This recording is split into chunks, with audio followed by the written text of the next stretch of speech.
Yeah, he's not a man yet. He's a little. He doesn't like little boy. He's a big boy. Okay, Yeah. a big boy at 3.5. Yeah. And then I would say like you switch over to big man. Yeah. At like 6 or 7. Yeah. Isn't it little man and big boy interchangeable? What do you mean? You think of Because the atomic man bombs. versus boy? Great point. What do you mean? Isn't it big boy? What's up, big boy? And then it's They little offset man. little They man and big offset. boy. Oh offset each yeah. other. You're right. Yeah. That's Yeah. the transition phase. Yeah. Yeah. And I've just been big man. And I I should just just- said it to my face. Then I should rebrand to big boy. Yeah. Yeah, you are a big boy. You're a big boy. very big boy. You're a great like eater. that. You're a big boy. On today's part of my take, super wild card weekend. We're going to preview every single game. 6 games for us, a weekend full of football, playoff football. We're going to do our new betting competition to see if Jake has to dress up as a felon, a bank-robbing felon, and go to a Chiefs game. And we have Booger McFarland on the show, talk a little football with him. And we have Fyre Fest of the week. Nothing better than the start of NFL playoffs. We're ready to go. It's going to be a great show. It's brought to you by our friends at Game Time, created by fans for fans. Game Time is a ticketing app that makes it easier than ever to score last-minute deals on tickets to sports, concerts, and shows, and they guarantee the lowest price. They cracked the code on how to score deals on last-minute tickets. It's possible with the Game Time app. The biggest last-minute price drops can be found on the seats you thought you could never buy.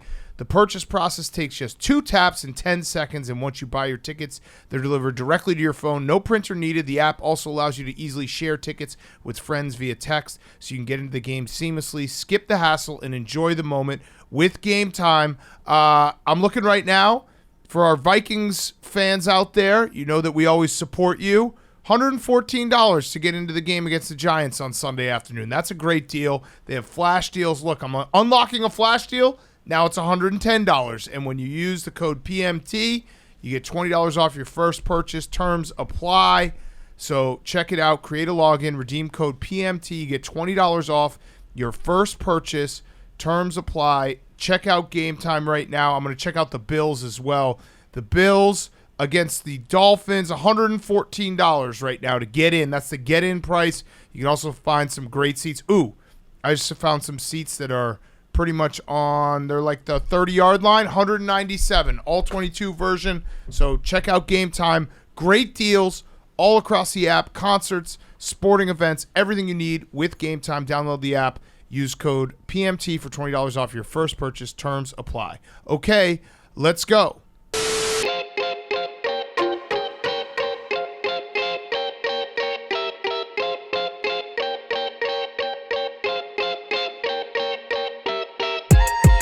Welcome to Part of My Take. Today is Friday, January 13th. Friday the 13th. Happy birthday, Billy Football. Thanks, guys. Wow.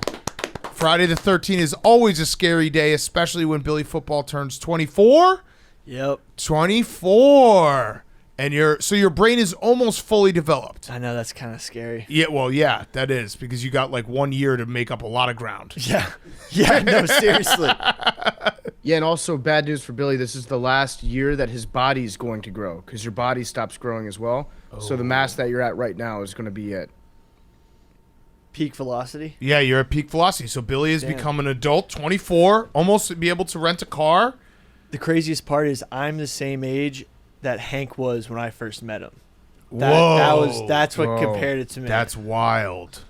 If we're having this conversation, I was thinking about Super Bowl, Phoenix Super Bowl. Actually, the first time I ever met PFT Yep. was Big Cat's 30th birthday. Yep. And I'm about to be 30. And Whoa. that was fucking my mind up. That was a little fun bit. night. I that know. was before PFT. Yeah, it was a year before PFT worked at Barstool. We all went out, and it was a very fun night. Yeah. That was a great time. When a Gronkowski tells you to put something in your mouth, you do it. Yeah, it also was the night the night where I took my shirt off in the club, and so did Dave, and the bouncer came over and was like, you guys got to put your shirts back on because people are like getting very uncomfortable.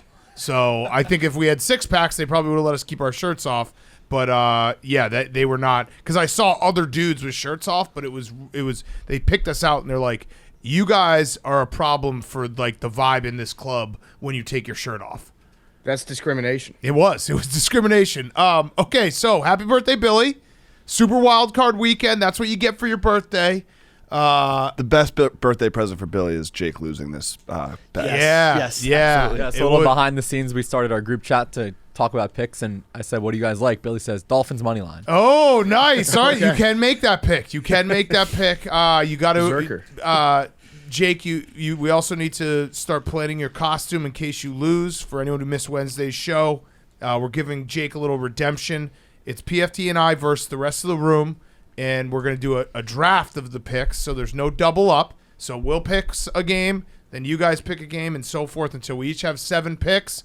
And then if we win, Jake and Billy are going to the Chiefs divisional round, and Jake is dressing up as a felon, a bank-robbing felon, Chiefsaholic. And if the rest of the room beats me in PFT, PFT and I will eat 6 hot dogs at our own pace for the bowling competition. So that's 60 pins that we'll take off for Jake.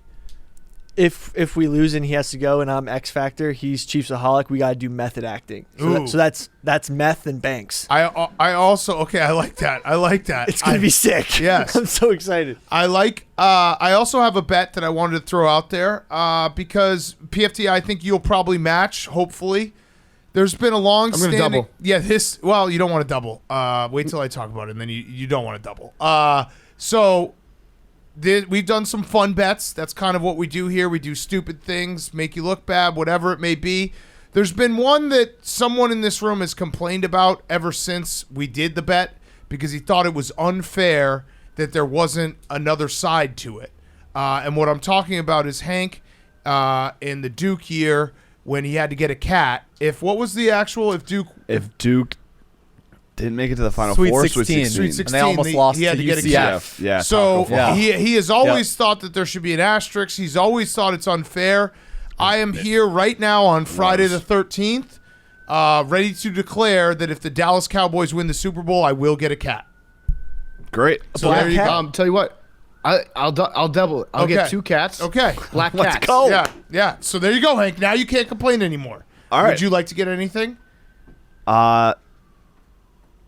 If the Vikings win the Super Bowl, I'll get a cat. Okay. All right. Great. See, All right. that was a little trickery there, PFT, because he didn't have to get anything because this was our repaying of the other bet, but he just walked right into that and was just like, yeah, So I'll now- get a cat too.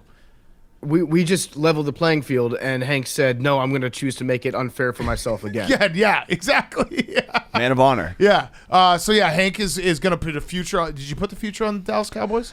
No, I've honestly spent the last. That was going to be my Fyre Fest. Just basically how much vitriol and like negative a response I've got talking about it, and the fact that they're playing the Tom Brady and the Bucks is really what's been stopping me. But at this point now, I have to. You have to. I have to. You have to nut up and bet the Cowboys to win the Super Bowl because imagine. I'm if definitely you- going to bet them to win the Super Bowl. I'm going to put an even bigger bet on them to win the NFC. Okay, so imagine if you win that 14-1, and then PFT and I both have to get cats. PFT has to get 2 cats.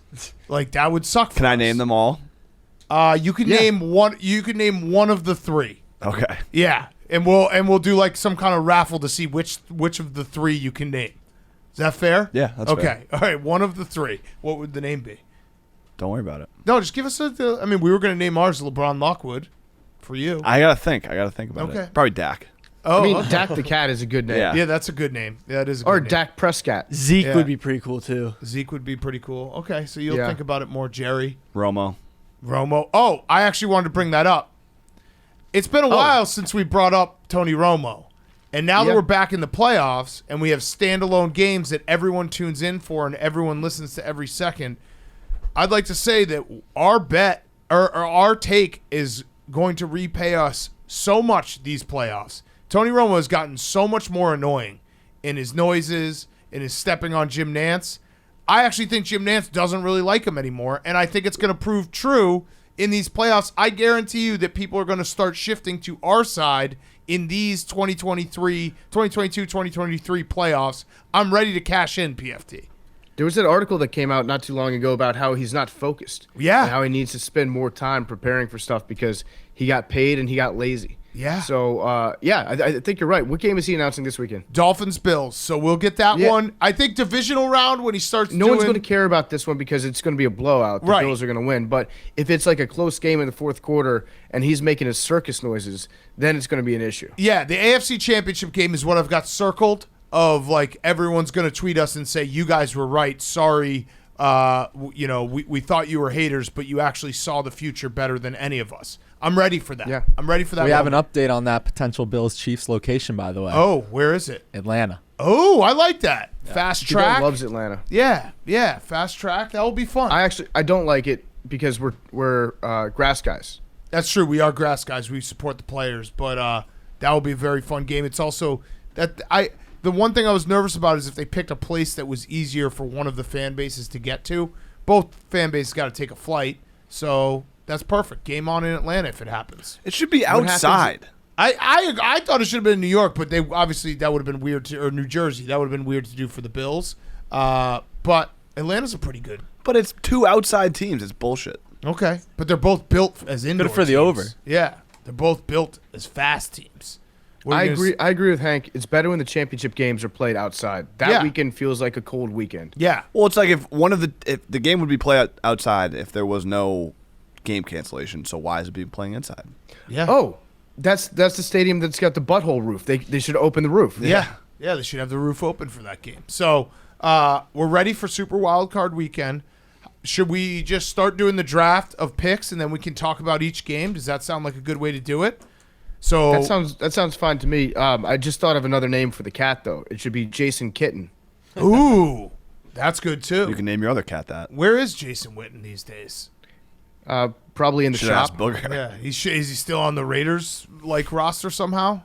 I wouldn't be surprised. He's probably getting a software update somewhere. Yeah, Derek Carr, by the way, did Think him and Booger are still chit chatting? I don't think so. I would say no. I would say no. We're a Booger team. We've always been Booger side on that. We should mention Derek Carr did say goodbye to Raiders Nation today with the Notes app. Classiest way it can go. So it feels like what everyone thought was going to happen did happen. He's going to be released, and then Jets, Titans. There's a lot of teams out there that want Derek Carr. Maybe he should go to the Texans. Just following his brother's footsteps. Family tradition. Yeah. Again, he feels like a Colts quarterback. Feels like he's just destined to be on the Indianapolis Colts at some point. People have talked about the Commanders. I didn't even get to see the Notes app because Derek Carr blocks me on Twitter for some reason. Oh damn! You must have said something weird. I don't know. I'm definitely missing out on some heat on the timeline from old DC. I guarantee he keeps it real. I don't know why he blocked me. I don't think I've ever said anything mean about him online. I'll find out. I'm sure you have. What? I'm sure you said something mean. I Yeah, don't think so. His brother doesn't block me. His brother blocks everybody. that's true. I don't know. Maybe he's in the Big Ben. Does he block you guys? No, he doesn't block me. I saw it. I saw his Notes app live in the flesh. And we'll see. Yeah, I mean the Colts. Imagine if Jim Harbaugh and the Colts and Derek Carr just coaching them really, really hard. I heard that Jim Harbaugh interviewed via Zoom for the Broncos job. That's got to be the most awkward 3 hours ever. I just think I talking got to it. Jim Harbaugh on Zoom. This was easy. Derek Carr on 11/7/17 posted a quote. It looks like some type of scripture of some sort. And in the quote, it says, "Those who control their tongue will have a long life. Opening your mouth can ruin everything. Lazy people..." Oh, that's it. That was the highlighted part. PFT commenter replied, "Are you talking about herpes?" Oh, okay. So, yeah, he's a man of God. That probably wasn't. Okay. Yeah. Yeah. That's okay. Admittedly, that I understand why he blocked me, but I'd like to be able to see the Notes app, Derek. So if you unblock me, I promise to not insinuate that you have any STDs for at least a calendar year. That's huge of you. That's big. So I don't make Derek that Carr. promise for anybody. Yeah. Okay, so should we get to some picks? So we'll start. We'll do our first pick. PFT and I, PFT, remember the strategy I text you? So why don't you say the first pick we want? Yeah. So for the first pick in this draft, I think me and Big Cat decided that we're going to go with Bills. Bills. Yeah. As Hank called them, Destiny's Child. Yes. The children of Destiny. Yes. So Bills. Can you pay my bills? I like Destiny's Child. I like it. I would take the Bills even if they were minus 17 at this point. It's so Skylar Thompson is playing, or most likely playing. Teddy Bridgewater, I guess, is waiting in the wings to possibly maybe start this game. But Tua is officially out. Skylar Thompson on the Bills.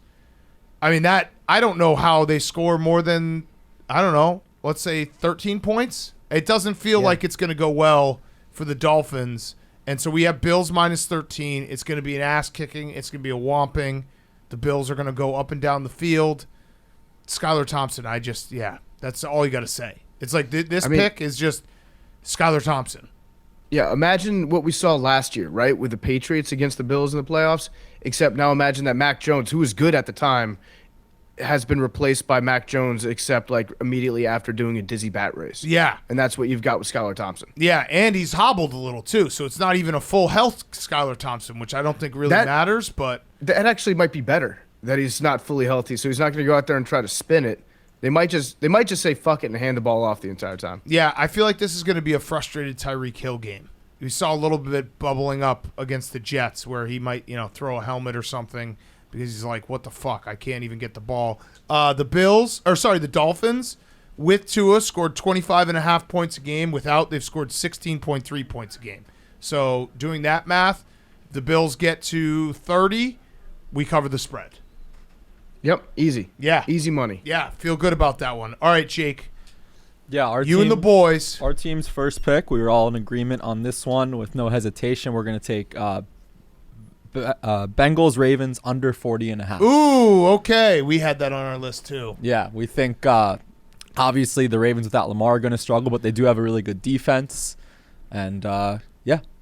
Okay. I was saying to Jake, I think, he's saying he's a team guy, but this is his bet. It's his team. I said I'm going to give you my best advice, but you can take it and do whatever you want with it. Yeah. So these are it's the team. He's had the team's insight, but he's the coach. He's the one making the final decisions. Yeah, that's true. Okay, so nice, Hank. Yeah. Just No, I passing the buck. No, Yeah. I don't like. If I was in Jake's spot, I would be doing the same thing. Like I would be like, give me your best insight, but at the end of the day, I'm the one risking everything, so I'm going to make the final choice. Yeah. Right, I but mean, you just want to clarify that in case Jake's picks lose, it was not your pick. No, I don't care. I mean, it doesn't matter to me. I'm trying to win money. this game, I like this pick, the under.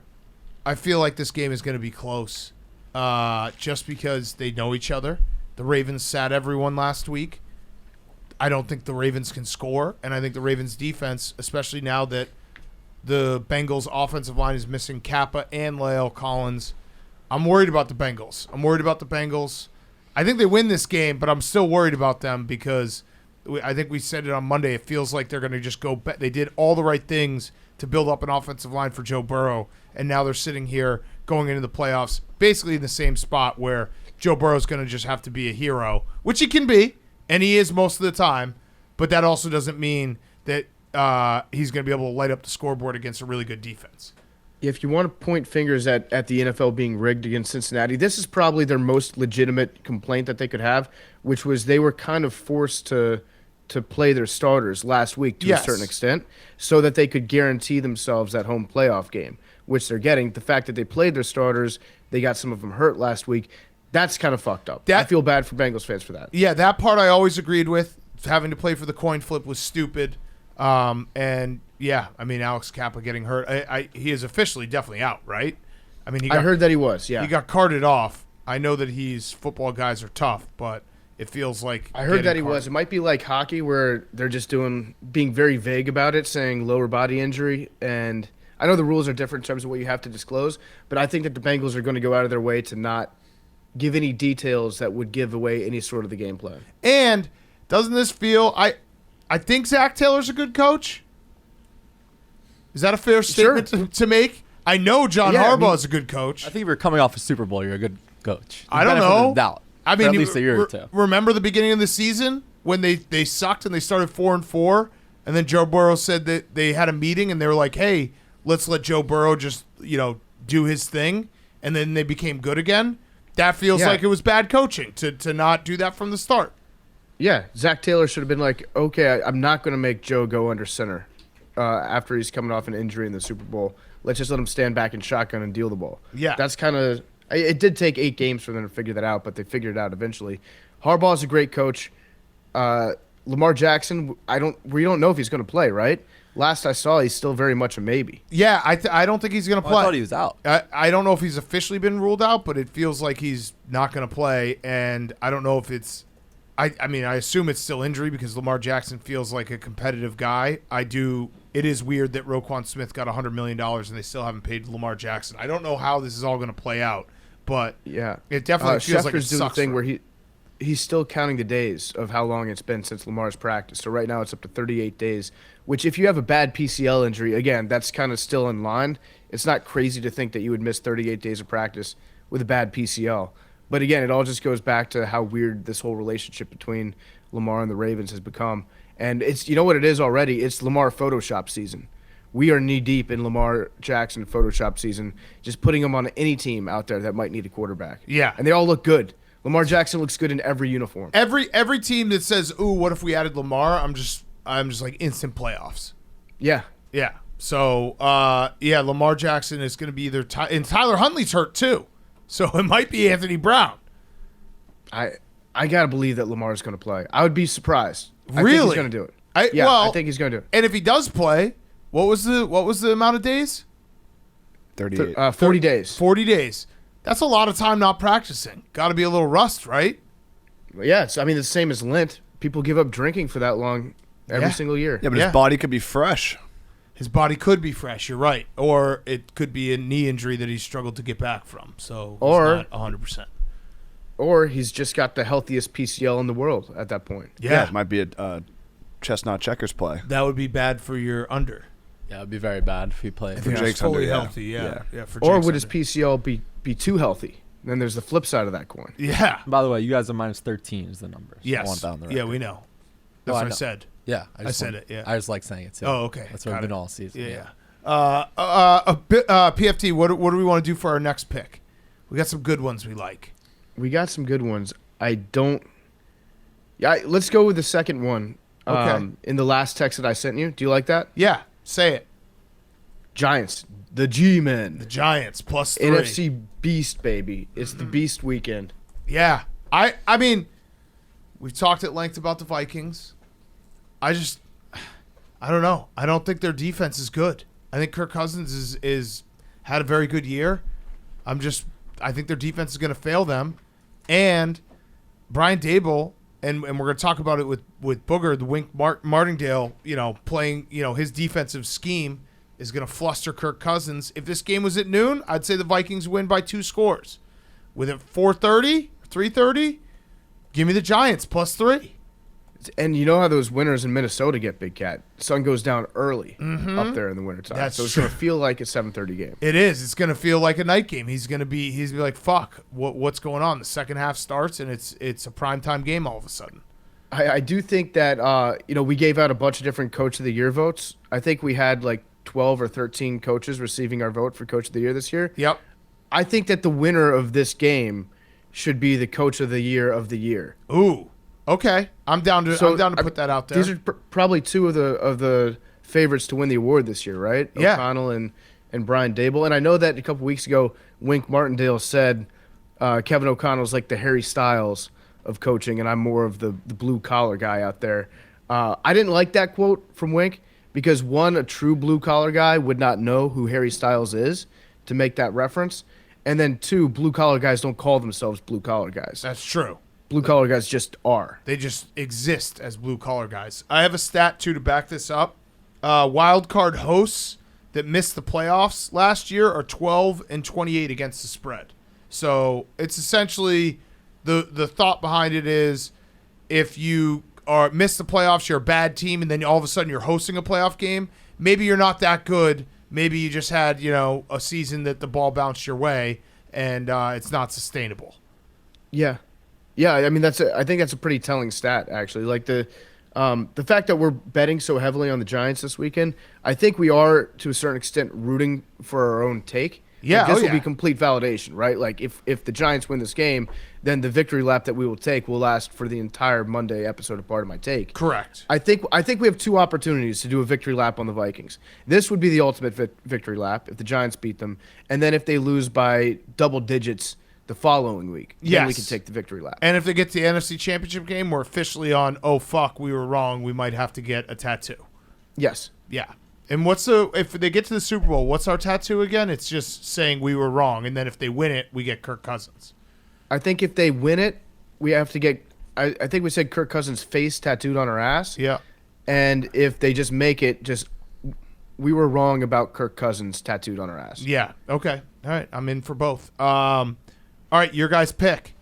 I/we/us. We're going to go with Giants Vikings over 48. Ooh. Struggling defense. Last time they played, it was 52 points.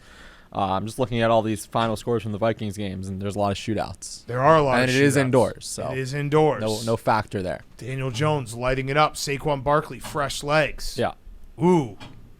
You feel Playoff speed. You feel good about this, Hank? I do. Yeah? I do. You feel really I good also about love it? the Vikings. Yeah, I know you do. You're a Vikings fan. Skull. Skull. Is there any? There's no. I'm trying to check it out right now. Is there a world where it's a Vikings Cowboys NFC Championship? They would. Yes. Yeah, 3 versus 4. Easily. Yeah. If they both The upset Vikings would the host it. Niners and the Eagles next week on the road. Speaking of which, if you went to Yeah. Game Time right now, you could buy tickets to that game right now. I think they would obviously refund you if the Vikings don't host the NFC Championship game. But if you look it up right now, I think it's $359 for an NFC wow. Championship game in Minnesota. 3 versus 5. That would be excuse me. fantastic for That's the show. what you're rooting for. I think so. Yeah. I actually think I'm low key. What? You're just rooting against everything. That No, we I have faith-wise. That's why you're a troll. No.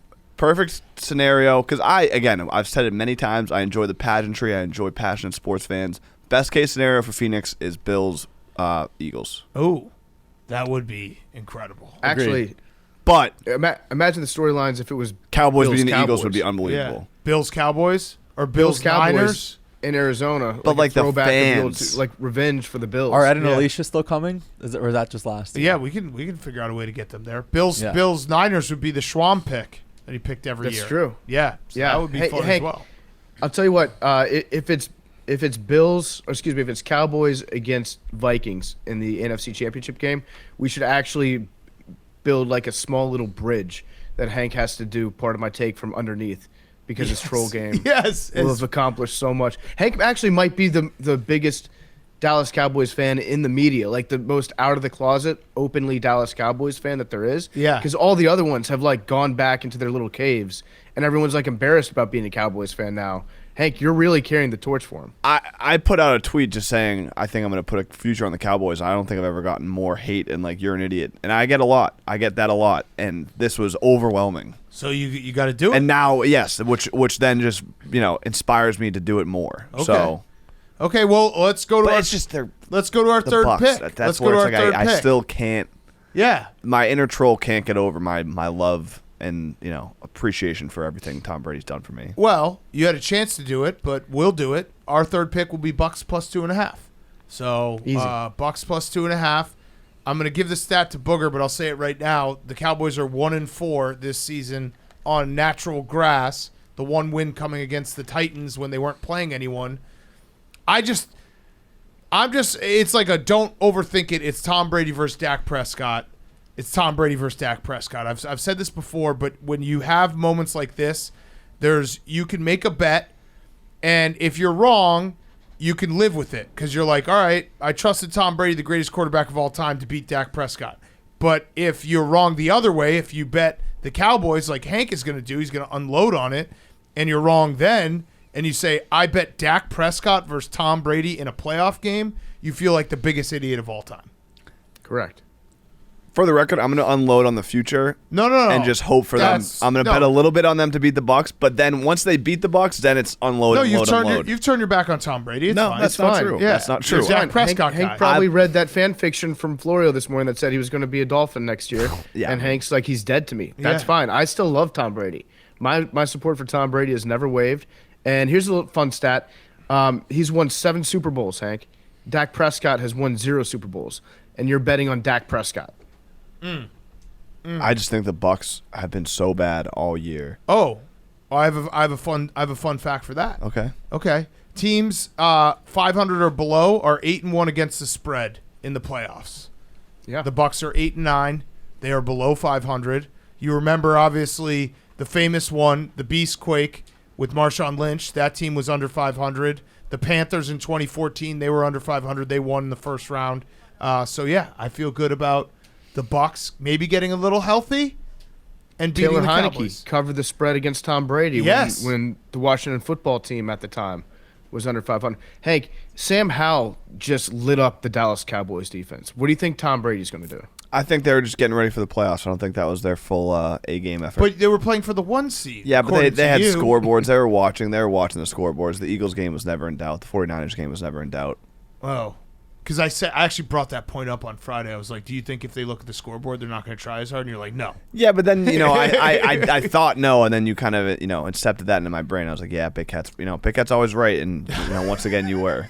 But also, they came out shitty before the Eagles and the Niners game really had kicked off. Listen, I don't know what you want me to say. Like, all you're trying to do is pick logic, and I'm Cowboys. Let's go, boys. Let's go, boys. You know what? You're being a cowboy. Yeah. That's what you're doing. You're being a maverick. You're just going. Hank is the living embodiment of that drill tweet. Like, keep screaming at me. It just makes my opinions worse. Yeah. The more we attack him, the more he's going to keep doubling and tripling down on Dallas. Yeah. Right. On a steel horse you ride. The only issue is that the only other time I did this year was with the Vikings, and things fell apart very quickly after that. Yeah. That's my only concern. Yeah. Okay. Well, Cowboys fans, I'm sure Hank will lead you to the promised land. What were you going to say, memes? Tom Brady's won the Super Bowl every other year since 2013. Holy shit. That's a crazy stat. That's insane. Wow. Wait. Are you sure? No, that can't be right. They won in 2014. No, because the Eagles won and in- Chiefs won back-to-back. It was Eagles-Chiefs. No, it was the Eagles-Patriots. They lost to the Eagles, and then they Right. beat the Rams. Oh, yeah, that's right. That's right. They beat the Rams. Then it was Chiefs. Then it was, yeah. Okay, so Tom that is Brady- a crazy stat, memes. It's like the Giants with their even year bullshit that they were doing, except his is stretched out for an entire decade. That's crazy. Yeah. I mean, I'll read the fun stat that Oh, yeah, I you sent got- to the group text the other day, which I think deep in his is troll more bag. important. No, this is where it's like it's not troll; it's just facts. Fact or fiction? The Cowboys win-loss pattern. They've lost a game, won 4 in a row. Lost a game, won 2 in a row. Lost a game, won 4 in a row. Lost a game, won 2 in a row. They just lost to the Commanders, which, if you follow patterns, if you're a math guy, if you believe in analytics, that would imply that they're going to win 4 in a row, which would make them Super Bowl champions and you guys owners of cats. Yes. I like memes' pattern better. Win Yeah. a Super Bowl, not win. Win a Super Bowl, not win. There's a bigger body of evidence out there for that than there is for your little. I fun also Cowboys stuff. think that the not even trolling the stat of them losing to Brady. You guys kind of brought it up with, the 49ers losing to the Colts or the Chiefs losing to the Colts, like the weird beginning of the season stuff. The first game of the year doesn't matter. It doesn't matter. It's not relevant to this game. Yeah, no, I didn't say it mattered. No, I know, but Yeah. other people are bringing that up, like, oh, Tom Brady's never lost to the Cowboys. It's like those were different Well, teams. that's his whole career. I know, but he was on the greatest franchise, greatest teams of all time, and then the Bucs were really good for a couple years, and then the beginning of this year, the first game of the year is not relevant to the playoffs. Okay. That's my point. I'd agree with that. People will say that they'll show it on the broadcast and stuff. Irrelevant. Yeah. But you have to admit, fact or fiction is a fun stat that he's never lost to the Cowboys. Yeah, that is that's a fun. fun fact. I'm All right, fun fact. I love Tom. Okay. Yeah, so much so that you're betting against him and then putting a future on the team that he's playing. Jake, Coincidentally, I have a reminder in my phone today. what is it? Don't let Big Cat bet on the Bucks in the playoffs. Too late. Too late. I've actually, I'll defend myself here. I feel like I've actually been pretty good. I handed Hank the Bucks disease. The first half of the season, I lost basically every bet on the Bucks, and then I kind of figured them out a little bit. I was on them. I was against them. I won both ways. Hank has been the one that has taken my disease and lost a lot betting for or against the Bucks. Fact or fiction? Fact. Fact. But also, to be fair, Big Cat was only betting on the Bucks so that he could yell at Stephen Che for having them be a bad team. Oh, and I will- Since they've gotten good, he doesn't bet on them anymore Yeah. because it's not any fun to tell Stephen Che that he's got a good team. And it does make me a little worried that the Bucks have only beaten 2 teams above 500, but let's just pretend that doesn't exist. Also, I have 2 reminders to not let you bet on Ryan Tannehill in the playoffs. We don't have to worry about Good. that. Yep. Okay. Also, last reminder, I have PFT. Don't believe in Kirk Cousins. Don't believe his lies. So you All guys right, back so we're that up. good. Yeah, so we're Those are all one- the wild card weekend reminders. All right, so we're 1 for 1 on those, on following our past self. All right, Jake. 1 for 2. Well, no, we're not betting on Ryan Tannehill, and You we're are betting betting against on- Kirk Cousins. And you are betting on Tom Brady. So we followed 2 of them. 1 for 2. Oh, 1 for 3. 2 for 3. 2 for 3. Stats guy. Yeah. Okay. Jake, your pick. This next one, I'm gonna keep with the total trend. I'm gonna we are going to go with Seahawks Niners under 42.5. These divisional games, I feel like they know each other so well, like you mentioned. Yeah, both times they've played this year, it's been low-scoring games, 21-13, 27-7. I think the Niners just used McCaffrey. Seahawks, obviously not a lot of people wanted them in. So, yeah, Fact. I think it's going to be like a 26-13 kind of game. Oh, okay. Little rain too. We'll see Brock Purdy in the playoffs. I am ready. So I mentioned it with Booger. It's coming up, but Brock Purdy has started his career 5 games, 5 wins, and multiple touchdowns in each win. And the only other one who did that was Kurt Warner. Did 4 games, 4 wins, multiple touchdowns. I think I might just be like Brock Purdy's the next Kurt Warner. I might just roll with that. Oh, I love Brock Purdy. I don't know what happened with him in college, but it might be like He wasn't that good. you can't fly a spaceship on the highway, you know? Like Brock Purdy might just be built for the NFL. That's true. That's a fact. Also, Kurt Warner's first playoff game, so this would be obviously Brock Purdy's. He was 27 for 33, 5 touchdowns and 1 interception. So I'm expecting the exact same stat line from Brock Purdy this weekend. So the concern I would have with the Niners, and I do fully believe in the Niners. I've got a big future on them. I got them in the NFC, and then I put a big future on the Chargers in the AFC, which is dumb as shit. But I believe in the 49ers. I'm a little bit concerned with this game just because Pete Carroll has like all the motivation that a coach could ever have going to this game. The fact that, like Jake said, nobody wants them there. Everybody was rooting against them in Week 18. And he gave an interview a couple days ago with ESPN Radio and basically just spent the entire time talking about how great the 49ers were and how unstoppable they were and how well coached they are. He's 10-4 against Kyle Shanahan all time, though. Yeah. Pete Carroll is. Yeah. So now they did lose twice to them this year, but in terms of just like the longevity of their careers, Pete Carroll's not going to be afraid of the 49ers. He's going to have a decent game plan. Geno Smith might pull out one last thing of bullshit. I think it's unlikely, but I would be more inclined to bet the Seahawks against the spread in this game. And it's hard to beat a team 3 times. That's just not true. I know we always say it, but teams going for the sweep are 20-14. So it happens more often than not that the team does win 3 times and doesn't have the third time go the other way. But it is a fun thing to say. Yeah, it's a fun thing to say. It's a fun thing to say. All right, PFT, should we go with our other under? Yes. Okay, so we'll take Bucks Cowboys under 45.5. So 46. Like it even more.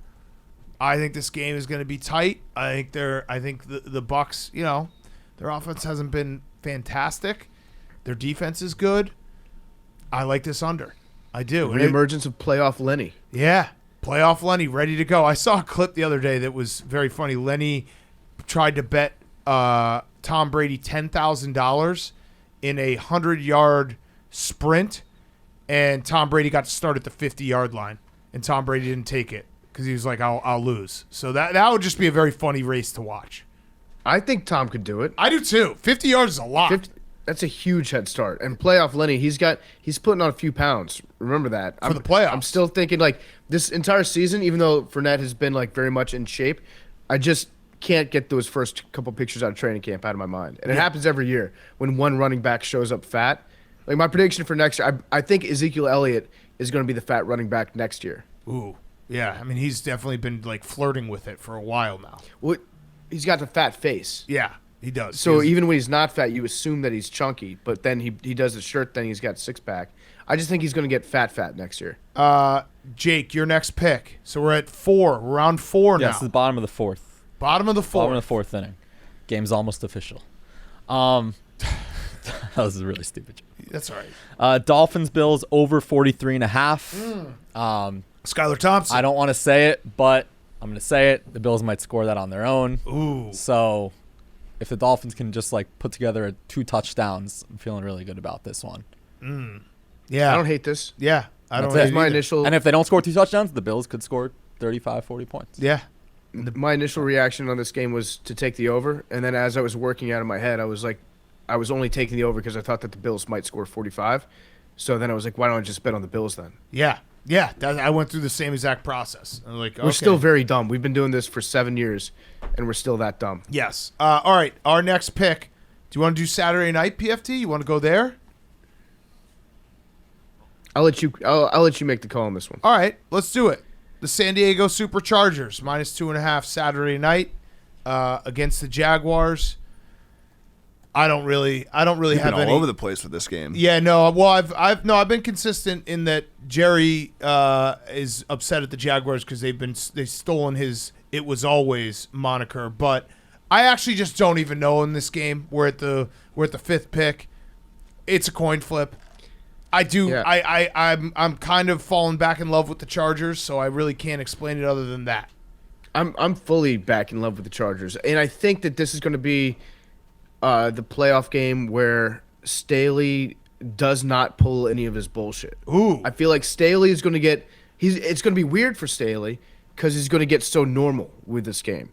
It's going to be like a bizarrely normal game plan for the Chargers. That's just a gut feeling that I have that I'm sure he'll prove me wrong about when he goes for it on like 4th and 20 from his own 15-yard line in the second quarter. But I just get the feeling like the Chargers are way more talented right now than the Jaguars are. And I think if you just make a basic game plan out of it, they should be able to win. Yeah, I'd agree. I'm just excited to watch this game in Jacksonville. I hope they bring out even someone cooler than the American flag guitar guy. Just go full Duval on our ass. Happy for the Jags to get a home playoff game. This would also go again to the wild card hosts that missed the playoff the year before, are 12-28 against the spread. That would be the Jaguars as well, missed the playoffs, and they're playing here. We also have some first-time starters all across. You know what I mean? Like, there's a lot of quarterbacks making their first playoff start, and we have it head-to-head here with Herbert and Lawrence. So, going to be a fun game. I'm going to say it right now. This might be the most fun game of the weekend. Yeah, it's definitely going to be it's going to be refreshing on the eyes to watch. Yeah. Those two uniforms and that like really moist green field in Jacksonville and the whole thing they've got going on in that stadium, it's just going to be pleasant to watch. Yeah, I'd agree. Okay, Jake.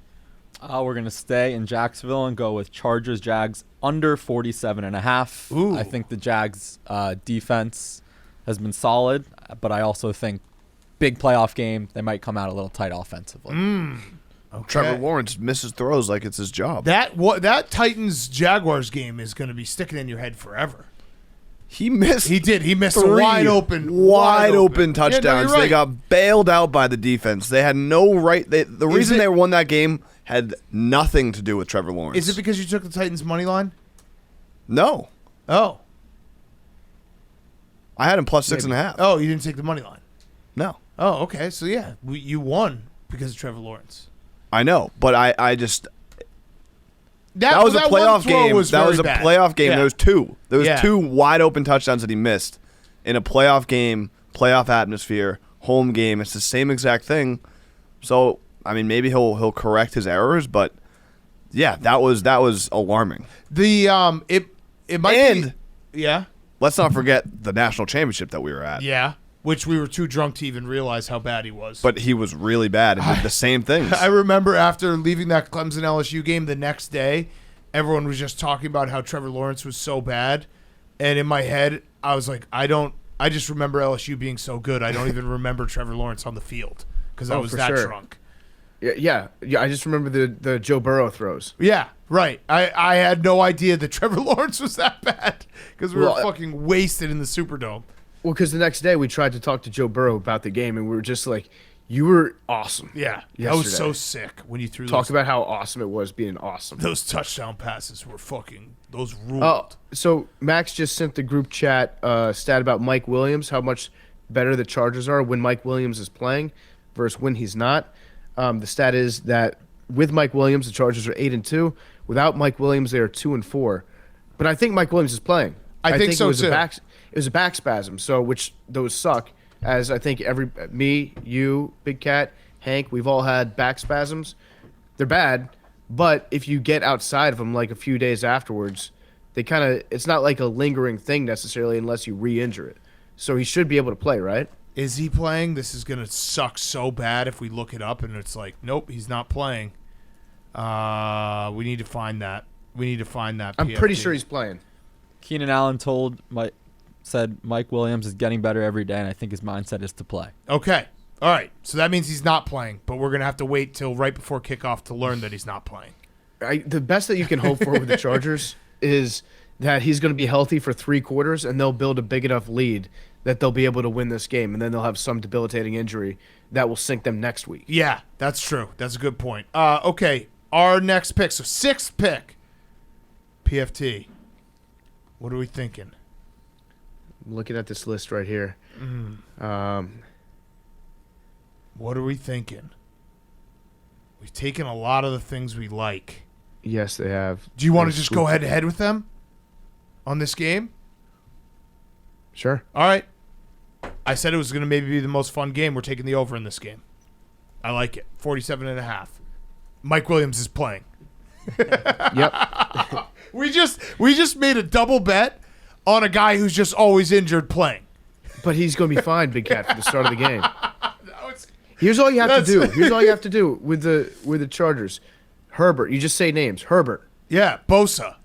Boom. Khalil Mack. Yeah. Keenan Allen.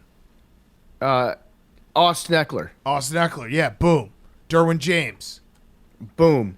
Asante Samuel Jr., who I don't think is that good, but I said his name. J.C. Jackson, who I think is injured. Yeah. And wasn't good before he got injured. Rashawn Slater, who is injured, but he's back at practice, but he's not going to play. Joe But that's a Gaziano. name. Joe Gaziano. There we go. Pride of Situate. Dicker the kicker. Dicker the kicker. Brandon Staley. Everett. Boltman. I think that's the name of their tight end. Yeah. Everett. Boltman. Boom. This is easy. Yeah. We fucked you guys up. If you did a guy off of the week like we used to do when we were just comparing teams, whoever had the most guys wins, this would be the most lopsided guy off of the week for sure. Yes, I'd agree. And it's also, this is going to be like a record scratch moment if we just go fast forward into us eating hot dogs while Jake is bowling. Like, how do you think we got here? Well, we thought Mike Williams was going to play when he definitely wasn't. Yeah. Yeah, so line in the sand. All right, 6th. We'll counter your head-to-head with a head-to-head of our own and go with Duval. Oh, so it's damn loaded up on this 2.5. This game could decide everything. Fuck. Or we could split and it could be nothing. Oh yeah, Jake. God damn it. Yes, that's true. It could split. This game will be very fun now. I'm very excited. Chaps, I think, is coming in town. Yep. Yeah, I heard. We'll actually have a stream. This is credit to Barstool Sports. People are like, you guys don't like sports. I thought it was Barstool Sports. We're going to not only have 2 Jaguars fans, but also a Chargers fan in attendance. What other stream has that?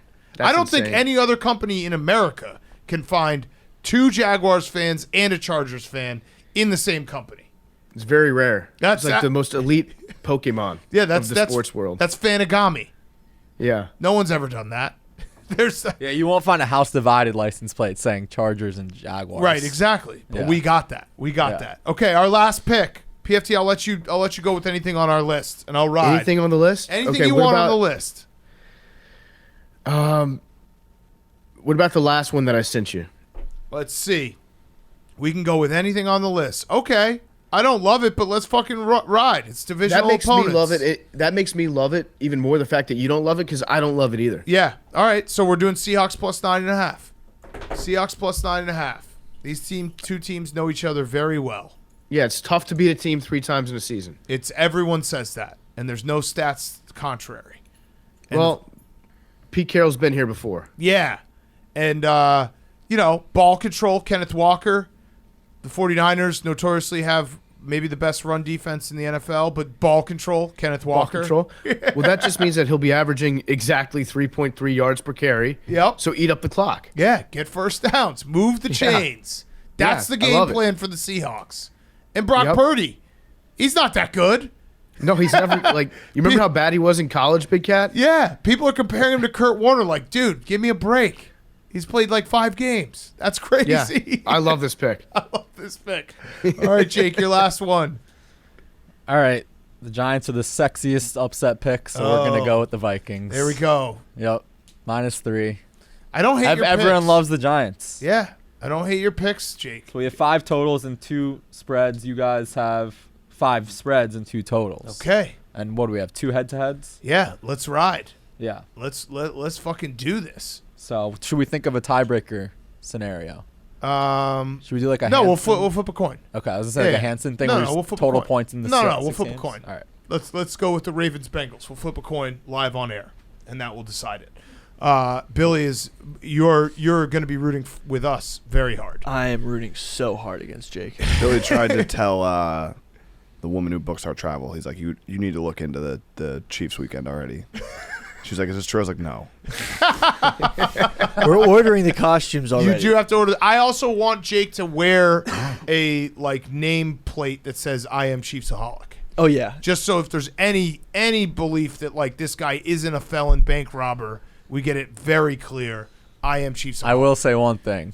I'm gonna have to put my glasses on over it. I might give it away. That'll be such a won't funny. be able oh to my see. God. You're gonna be like Arthur. That's the only thing Glasses that might over give the it wolf away mask. Yeah. because I won't be able to see the game. Okay. Well, let's do our interview with Booger and talk some more football. Just fucking excited about football. Ready to go with football. What you got, Billy? He's gonna look like Little Red Riding Hood, the wolf that dresses up Yes. as the Grandpa. Yes. And you're wearing it on the Jake. plane too. My Jake, what big glasses you have? Yeah. It's gonna be great. Imagine getting to go to Great content. go to a Chiefs playoff game. Can we just do it anyway? No. No. Well, yeah, but then we have to change the bet on our side because if Jake's gonna just do it anyway, If Jake wins, that's not a punishment. if Jake wins, can memes go in the wolf costume? We'll think about it. Okay. We'll think Philly about just it. really wants to go. Yeah, he wants to go and drink some Coors Light and hang out at Arrowhead. It's funny to think that of any given punishment that we could give to either Billy or Jake, the opposite, they would never agree that one thing was a punishment and one thing was a reward. Yeah. It would Yeah. always be the complete flip side. Yeah, and next week, by the way, for anyone who wants to participate, PFT and I will be participating. We're going to do pick off to see who gets to tweet the Ray Allen tweet. So anyone who wants to be part of that, Hank, will you be part of that? Sure. Okay. Billy, would you like to be part of that? Yep. Okay, so we'll be doing that. That will be it's the right to win to get to tweet that. Yes. What if group chats across America also got involved in that bet, and then so many people tweeted out the Ray Allen tweet that switching back and forth dicked my tongue started to trend on Twitter. It became the Bo Nix. This is his year. Yeah. Yeah, he's a dark horse for the Heisman. We can only hope. That would be incredible. Okay, let's do Booger. Let's do a quick ad, and then we'll get to Booger, and then we'll finish up with Fyre Fest. Before we get to Booger, he's brought to you by Coors Light. I'm declaring this weekend Coors Light weekend. Coors Light is sponsoring this weekend across America. When you're juggling work, family, and life in general, things can feel chaotic. That's why Coors Light helps you find moments to unwind all year long. Whenever you need to hit reset, just reach for Coors Light. It's made to chill. I love Coors Light. It's perfect for this weekend, for Super Wild Card weekend. If you're watching the game, you're having a Coors Light in your hand. I promise I will be drinking Coors Light this weekend. It's pretty much dry January. That means that you're allowed to drink beer on weekends and while you're watching football games on Mondays. So there will be an abundance of Coors Light in my fridge and in my hand. Maybe store a couple out on the fire escape. Keep them cold out there in nature's refrigerator. I love Coors Light. There's only one beer out there that's literally made to chill, and that would be Coors Light. You know when it's time to chill. That's when it's time to open up a Coors Light. When it's time to unwind, it's the beer that I reach for. When you want to hit reset, grab that beer that's made to chill. You can get Coors Light delivered straight to your door with Drizzly or Instacart by going to CoorsLight.com/take. That's CoorsLight.com/take. Celebrate responsibly. Coors Brewing Company, Golden, Colorado. Now, here's Booger McFarland. Okay, we now welcome on one of our favorite recurring guests, the man, the myth, the legend. It is Booger McFarland. He's been working hard. Just finished college football season, been doing NFL. Boog, great to talk to you. I wanted to at least mention, because we haven't talked to you maybe in a month or so. Everyone was talking about Damar Hamlin, you being on the desk with Susie Colbert and Adam Schefter, praising you and how you handled it. I thought you handled it terribly. I thought you were awful that night. So no, but seriously, you were. It was crazy to watch it, and obviously we know you personally and see what you were going through. So we haven't talked since then. So I wanted to say, that was you navigated us through a very bad time. Were a lot of people reaching out after that, I would assume? Yeah, a lot of people reached out, man, and it's kind of weird, like I didn't expect praise and adoration for just being a human and trying to show empathy and tell how I feel. I think people ask, man, like, how did you get through that? Like, if you look at some of the instances that I've been in while I've been on air, I was actually on air during the Pro Bowl when Kobe, the Kobe helicopter crash got announced. I was on the air with Mike Greenberg on Mike and Mike when Aaron Hernandez hung himself that morning. So I've been on the air in a couple of really bad situations where I've had to react. And oftentimes for me, man, what's worked best is just, A, don't speculate, B, be honest, and just try to show a little bit of human empathy toward whatever situation there is, man. Like, and so it feels kind of weird when people say, hey, man, great job, because I feel like we all have the capability of just being a human, like show some decency, show some respect, try not to be a butthole in that situation, which is what I tried to do. I think that's just good advice in general, is try not to be a butthole. And you were very good on TV that night by showing, basic human empathy. There was a tweet that was going around. I'm not sure if you saw it, but it made me laugh at the time. It's from a guy named Thornton Mellon, and he was watching the studio show, and the tweet was, his wife asked him, "This guy has said nothing but wisdom tonight. Who is that?" His name is Booger. It's perfect. It's perfect. But yeah, you were great that night. I know what you're saying. Like, you were just being yourself, but I at least needed to say it. So let's talk some playoff football. Kind of a weird wild card weekend because there's 3 games that are big time spreads and some newcomers in the quarterback situation. Let's start with this. What's the game that you're most excited to watch? What's the matchup you're most like, hey, I can't wait to sit down and watch this game? It's right here in my hometown, man. It's the Cowboys at the Buccaneers because, like, there's so many storylines. Obviously, Tom Brady and the Bucs, 2 years removed from winning a Super Bowl championship. Jerry Jones is about 30 years removed from winning one, and he wants one desperately.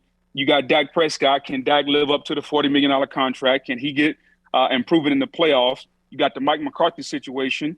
Can he be a coach that wins 12 games 2 years in a row and then get fired? There's that out there, especially with Sean Payton starting to take interviews and he's looming and all that. So many storylines with this game, man, because I honestly don't know which team is going to win. Both teams are playing terrible right now. I guess if you were to look at the holistic approach and say, okay, who's played the best the longest, it would be the Cowboys. But, I mean, Dak Prescott's throwing the ball to the other team like they're his friends. And so, you really don't know what to expect in this game. And so I can't wait to watch. The NFL gave my bosses and us at ESPN a phenomenal game, and I think it's going to be must-see TV all day Monday. First Take is traveling to Tampa. They're gonna do not one show, but 2 shows here from Tampa. Oh, hell yes. So Monday, Tampa is going to be the epicenter of the NFL world. Mons Venus? Are they doing it from Mons Venus? Stephen A. Smith's probably going to have a nice time in Tampa. Well, there's a new one called Penthouse where you eat free and you can also get a little entertainment. I love that. I love the buffets. It seems like every year about this time of year, we have the rest versus rust debate. We had some teams that got to sit their starters in week 18, some teams that had to play. Booger, you were on some teams when you played that were right in the thick of those debates, those Colts. I remember they would rest their starters at the end of the year. You were on the Bucs. They were a pretty good team. So where do you stand on rest versus rust? Is it important to give your guys a break, or do you like to keep some momentum going into the playoffs? Yeah, momentum is only as good as your last play. So I'm about rest, because here's the deal. If I'm rested, at least I know I'm out there playing. If I'm worried about rust and I get hurt the week before, there's a chance I may not be playing. So I'm always going to be rest, man. I think we're professionals. Like, these dudes are not 12 years old where, you got to get them motivated. Like, we're grown men. Like, we've been getting paid millions of dollars. So taking a week off when I've been playing football and practicing football from mid-July until January, taking a week off is not really going to do anything to hurt me, I don't feel. People that come up with this rest versus rust debate obviously have never played, because when you've played football for 6.5 months, taking 7 days off is probably not going to make you less impactful in the game or anything like that. So if you've been playing football for, professionally for 8 years, you're saying taking a week off, you don't forget everything that you've learned before that? Not at all. Not only do you not forget, you actually might be a little better, because there'll be a little bit of anticipation. There'll be a little bit of eagerness to get back out there. As the old saying goes, I don't know who came up with this phrase, they'll be chomping at the bit. Yes. Okay, so Yeah. fresh legs. So I have this, Booger, I love when you come on because you can set us straight. You're very honest with us.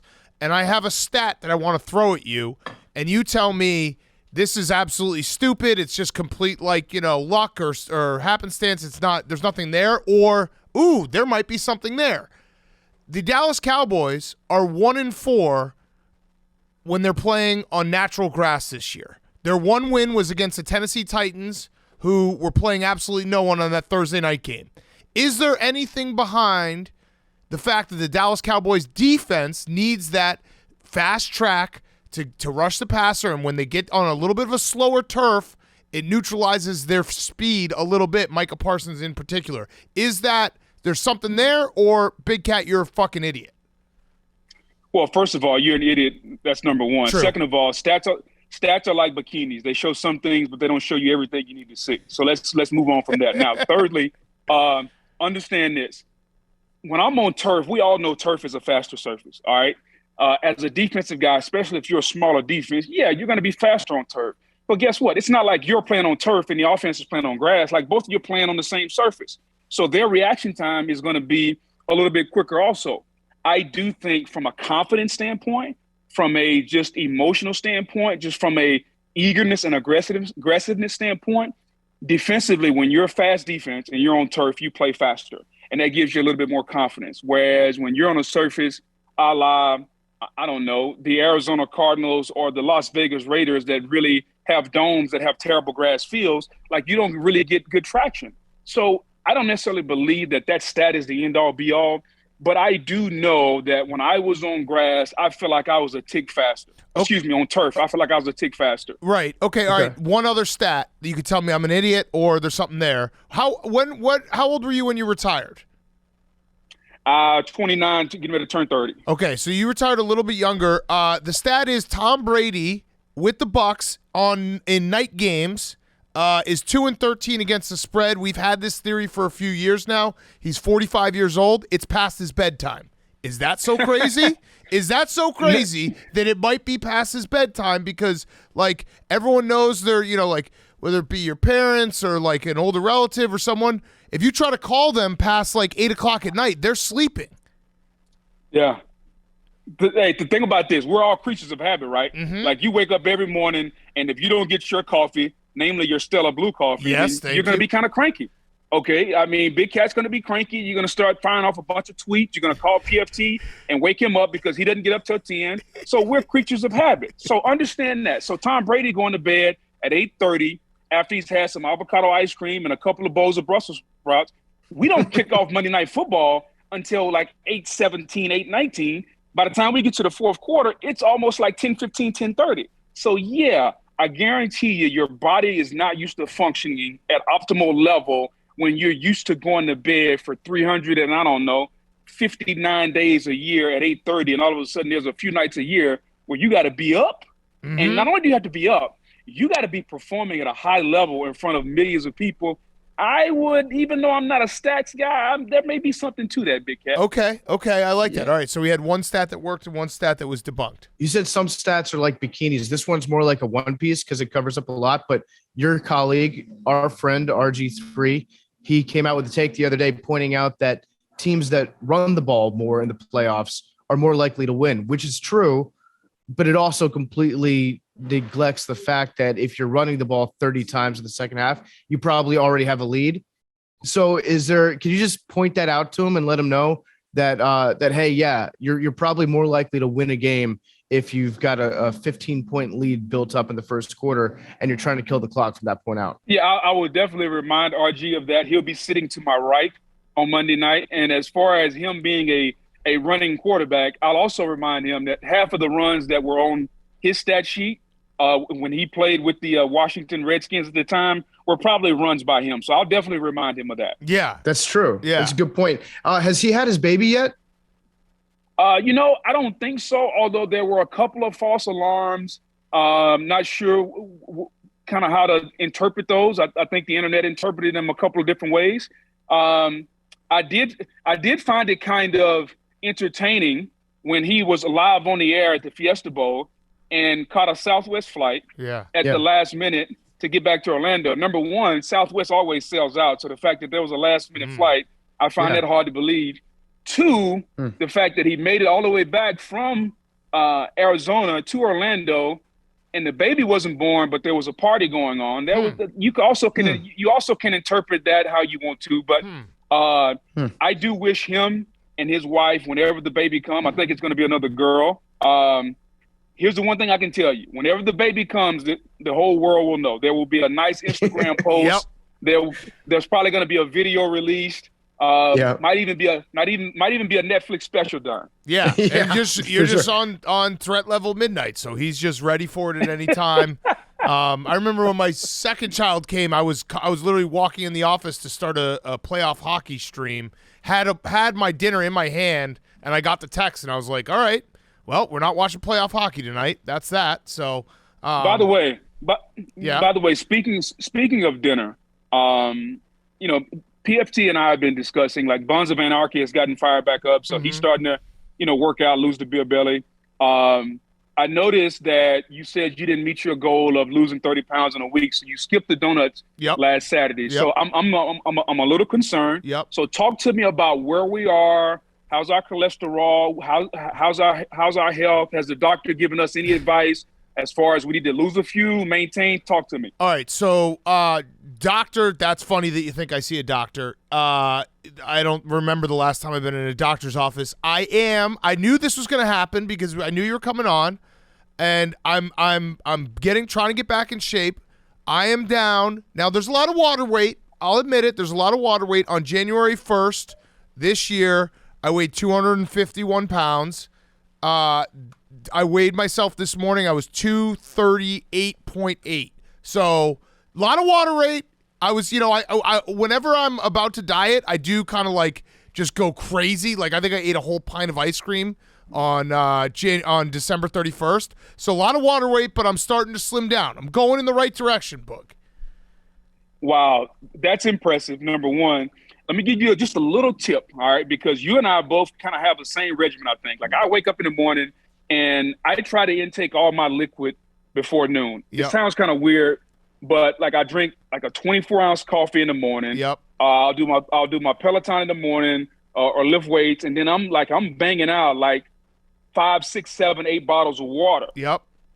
All right, I'm doing all of that, and then I try to wait as long as I can to eat. So usually I'm eating lunch around 2 or 3, and then I'll eat dinner like around 7:30, and then after that I'll bang a little water. But that's kind of when I eat my meals, and that's kind of work for me. So if you don't want to be the guy that when you sit down, like your belly lays over into your lap, if you don't want to be the guy that sleeps with the AC on 65 and you're still sweating, maybe you should start following some of these tips. Okay, yeah, and I like that. I also like just saying bang a few waters. It makes drinking water sound cool because like no one sounds cool when they go to a bar. It's like, I'll have a water, but hey bartender, let me bang a water real quick. That's pretty cool. As a matter of fact, I'm going to show you the waters I just banged out. So here are the waters. Look at that. Look at that. Damn. He's banging waters left and right. Right there, and there's another bottle of water. I just got off the Peloton, as you can see. That's I'm sitting a graveyard outside right now. Damn. No, it's not a graveyard. It's just me. I just got off the Peloton, so I'm sitting outside cooling off. Just banged 4 bottles of water, and I'm talking to you guys. Would hate to be a water in Booger McFarland's house. Just any day of the week. You just get banged out before fucking noon. Yeah. Gone. No question. No question, All baby. right, so I got another football question. This one I don't know how to actually like kind of break down, but I want to hear your thoughts. Brock Purdy, I think he's good, and the only person that we have that has kind of had a similar start to their career is Kurt Warner. Yeah. Kurt Warner had 4 games in a row where he had multiple touchdowns. The team won to start his career. Brock Purdy's now 5 games in a row, multiple touchdowns, 5-0. You guys played Kurt Warner when he was his first full year as a starter in the playoffs. You absolutely beat the shit out of him. 3 interceptions. The Rams won 11-6. That's what the game was going. What was it when you were playing him? You saw his season. You're like, this guy's really good, but he's still a kind of a very novice quarterback. He hasn't been in the bright lights yet. Did you know that there's like an edge there going up against a guy like that? Like, are the Seahawks or whoever's in the second round against the Niners knowing, hey, Brock Purdy's played great, no knock on him, but he hasn't really been in the shit, and we can get him in the shit, and it will fall apart? So first of all, when you're young or you haven't started a lot of football, you don't know what you don't know. And here's the thing that you try to do to a rookie quarterback or a young player. You try to get them in a situation where they're flustered, they're nervous, things are not normal. Okay? Think about this. Think about it if you're a father of two, you walk in your house and your wife doesn't greet you the same way. As a matter of fact, she's actually looking the other way. Like, it's going to make you feel uncomfortable. You're going to be like, what the hell did I do? Okay? Kids don't say hello. You're going to be like, man, is there something going on? So you're going to start to feel uncomfortable mentally. And then the more things do not turn to normal, it's going to bother you even more and more. So take that to the football field. If you can make that young quarterback feel uncomfortable, where things he saw during the practice that week, he's not seeing on game day, where maybe you hit him in the balls a couple times, he hadn't been hit there. Like, maybe you do things just to seriously. I'm being as serious as all the time. Oh no! Wait, Like, is this back to my house? Because my son is in a phase where he just rocks me in the balls like every other day. Yeah, first of all, here's what you do with your son. Hit him back in the same area. He'll stop it, I promise you. I'm serious. Seriously, that's what I did to my son. And he was like, ow. So now you see how I feel. Yeah, that's what that's for. Make that young quarterback feel very uncomfortable. And the more you do it, I don't care if it's Tom Brady, I don't care who it is, all quarterbacks don't like to get hit. And so if you hit him, and when you hit him, you twist the face mask, you pinch him on the neck, you grab him in the balls, like you do something to make him think about anything except football, because we're only out there 3 hours. And the more you can do that, the less effective he's going to be. And I think that's what you got to do to young players. Now, as you get older and older, those little tricks of the trade don't work with the older players because we've been there and done that. But Brock Purdy doesn't know what he doesn't know. Think about this. A year ago, he was in Ames, Iowa, at Iowa State, digging himself off from under snow, probably trying to find a co-ed that would go get some ice cream or a Shake Shack with him. Now he's on the biggest stage, all right, quarterbacking a team that some people think is the most talented team and has a chance to go to the Super Bowl with him in charge. I guarantee he's not sleeping good at night. And if he says he is, I guarantee he's lying, because there's a lot of pressure when you got 52 other dudes looking at you like, hey, man, you're the guy that we think can get us to where we want to go. So, yeah, there's something to making that person feel uncomfortable. Booger, I love that take about hitting a guy in the balls for 3 reasons. One, because it's just fun to imagine what Greeny would say if you brought that insight to First Take. I don't think that you'd ever talk to Mike Greenberg about hitting a guy in the testicles. The second reason I love it is because it implies that Brock Purdy, as you get older, if you're like a veteran quarterback, that it doesn't hurt as much if you get hit in the balls because you've been hitting them before. And then the third reason is because as a defensive player, you understand you can't hit the quarterback high anymore. You can't hit him low, but there's nothing in the rule book that says that you can't punch him in his dick. And fourthly, you guys must have hit Kurt Warner in the balls like a million times in that game. Well, Kurt Warner was Kurt's a Hall of Famer. Kurt is one of the greatest people I've ever met. But that game there, the first or second play of the game, Derek Brooks broke Torrey Holt's rib. All right, he was spitting up blood. Oh, Jesus. All right, so everybody in the Rams huddle knew exactly what they were in for. And Kirk was not holding the ball, because the one thing about Kurt's got like 12 kids. He wanted to go home to his kids in one piece. So Kirk was going to throw that ball really quick. All right, so he was going to make sure he didn't hold the ball, because I was a rookie, but Sapp was coming. Derek Brooks was coming. Like, we had Hall of Famers. John Lynch hit him a couple times. Like, it was a massacre. And guess what? The old TD Jones Dome or whatever, it was turf. Mm-hmm. So our team, we were fast. We were on turf. Like, the heaviest guy on our team was like 280, 285. So we were flying around on that turf. And really, they were known as the greatest show on turf. But I thought that day we were the greatest show on turf. And if it were not for our Ricky Pro Hail Mary, Ricky Pro Hail Mary, Boog may have 3 Super Bowl rings instead of 2. Oh, damn. Man. Be a legend. Yeah. You, by the way, you have been slamming those. I saw you tore off a bottle cap with your teeth on one of those waters while Big Cat was asking the question. That's some hardcore shit. Because I'm trying to hold the phone and at least be professional. And I was kind of getting thirsty because just to also show you. So as I'm working out, most people put on like a t-shirt, some shorts or whatever. I got this thing called a hot suit. All right. And so here's the hot suit right here. Oh, geez. It's basically like a garbage bag. And so you put it on, it's a hot suit. And so, I keep it on a half hour. So I got a pound of fluid also, because as soon as I take the hot suit off, water just runs out. So there's another key. If you want to drop a few, go on Amazon. All right. Type in hot suit.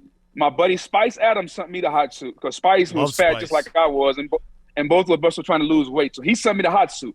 I don't use the pants because my balls don't need to sweat. I use the top, and it's only about $40, and it'll help you sweat, and it's actually good for your health because if you think about back in the olden days when there was no medicine, how did people get rid of all the viruses and stuff in their body? They sweated them out. So it's pretty cool. Yeah. Yep. Okay. I'm gonna buy a hot suit. I'm gonna buy a hot suit. But also, Booger, there's a lot of people out there that are making claims, throwing aspersions at you, saying that you cheat on the Peloton and that your bike is malfunctioning because you just put up consistently ridiculous scores that make everybody else not want to ever work out again. Would you care to comment about those allegations? Well, first of all, that's not true. I've actually had the people from Peloton come and they recalibrated my bike, and the guy said it was up to industry standards. So I would invite anyone, including you, when you're in Tampa. As a matter of fact, why don't we do like a little competition? Because I'll be in Arizona. Hopefully you don't have COVID anymore. And by the time we get to Arizona, let's do a little show or competition from a Peloton studio somewhere in Arizona, and we can just show the people how we do it. Oh, okay. I like that. On a neutral playing field, neutral site game, a bike that you haven't got your hands on yet. Well, my hands are, as long as they have some cycling shorts, because I need the pad in the groin area because like my butt hurts a couple of times while I'm sitting there. So I need the pad, like the padded shorts. I got to have those too. Okay, we'll get Hank involved too. Yeah, let's bring in the Super Bowl. Look at these abs, Booger. Look at these abs. Look at those abs. What's the red lines for on your stomach? The red line, that's just where my stomach folds over itself when I sit down. It's a pretty common thing that most athletes have. It's where my fat overlaps itself. You probably wouldn't understand. Mm-hmm. Yeah. All right, Boog, what about Vikings Giants? I think this is actually the game that might be the most interesting game because it feels like, we saw them play to a 3-point game, 2-3 weeks ago, 61-yarder to win by Greg Joseph. Are you buying the Vikings? And I'm a big believer that Kirk Cousins has been great this year, but it's their defense that's going to do them in, and their defense is like if you don't have any defense in the playoffs, it's not a matter of when, it's just not a matter of if, it's just when. Like it's going to fail, and it's going to fail bad in the playoffs. Yeah, I think that's a good point. And although defenses can't dominate like when we played or when the Ravens had a great defense, like you still got to be able to stop somebody sometimes, and they can't stop anybody anytime. And it's kind of weird because like Eddie Donatel, who's the coordinator, is a good coordinator, but I don't know if the game is passed them by or not. Like their offense is spectacular, their defense is terrible, and I think in the end, that's why you give the Giants a puncher's chance. Yeah. Because if Daniel Jones plays mistake-free football, they can get the football down the field of Slayton. Saquon Barkley can have that 25 to 30 touch day where he can amass 150 to 170 yards rushing and receiving.